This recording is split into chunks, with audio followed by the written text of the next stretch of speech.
All right, what's up everybody? It's my very first YouTube video.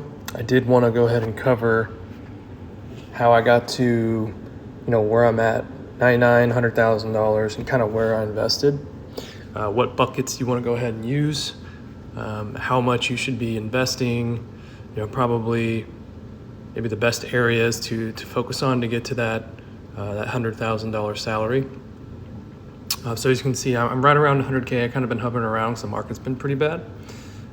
So the background is, you can see I started off right around 18,000. This was just my 401k back in 2019.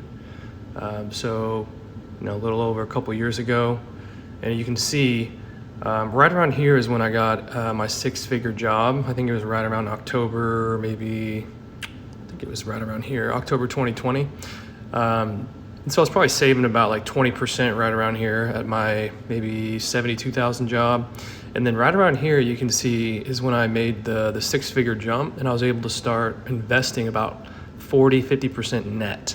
And so that's really where you want to be at, guys. You want to work as hard as you can. I'm 31 right now. Work as hard as you can in your 20s to go ahead and try to get that six-figure job. That way you can try to save around 50%. And when I say save, I mean invest. And we'll take a look at that in a minute. But this is pretty crazy right here. Obviously our market went insane. And then you can see it kind of stagnated right around, the beginning of this year. That's when it, we had some issues with the S&P 500 and the market kind of slowed down. So I'm just kind of hovering around, I've still been investing about half, 40%, 50%. And it's just kind of stagnating. But as soon as the market goes back up, I've been buying cheap, so it's this will shoot up eventually. So let's go ahead and look into the different buckets. So when I say buckets, I mean, once you get a decent job, like, I'm over at Microsoft. If you get a big tech job, investment banking job, typically they're gonna give you some pretty good benefits. So I definitely try to go ahead and max out my 401k. So that's about 20% of my salary. So you can see here, it's going to be about $20,500 a year. I think they just bumped it up. And then, my company is going to go ahead and match 50% to the max.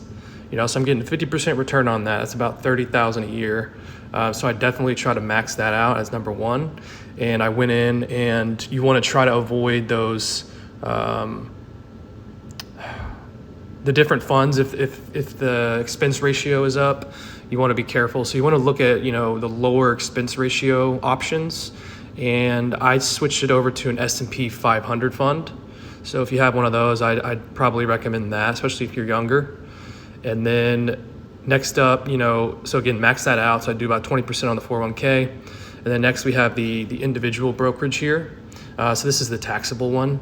Luckily with my company has the ESPP program, so I'm able to funnel about 15% of my income into that, and then I get 10% off the Microsoft stock. So if you have that, I definitely recommend allocating some money to that.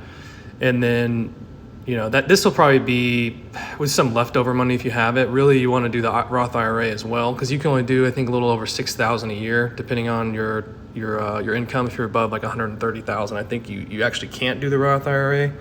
You guys may have to correct me on that though. So go ahead and do your 6,000 or whatever it is for the Roth IRA. For me, I put it in some real estate REITs, specifically STOR.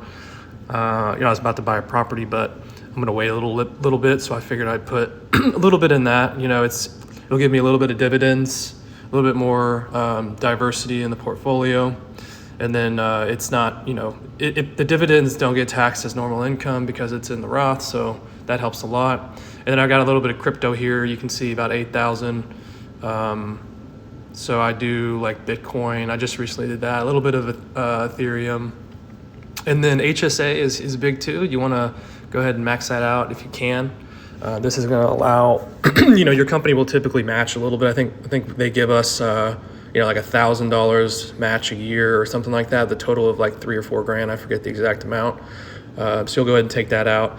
And then, in the future, you can pull from that as long as you just prove like a receipt or anything health related, you can kind of pull that money out. And so what I do with that is, I jump into the, whoever the if it's Primera or whoever, jump in there and swap that to invest, most of the money.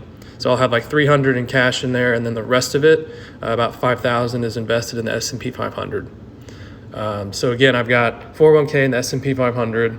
I've got, I don't think I mentioned it, but the individual brokerage, I actually put that in a total market index fund. So it's Fidelity's free one.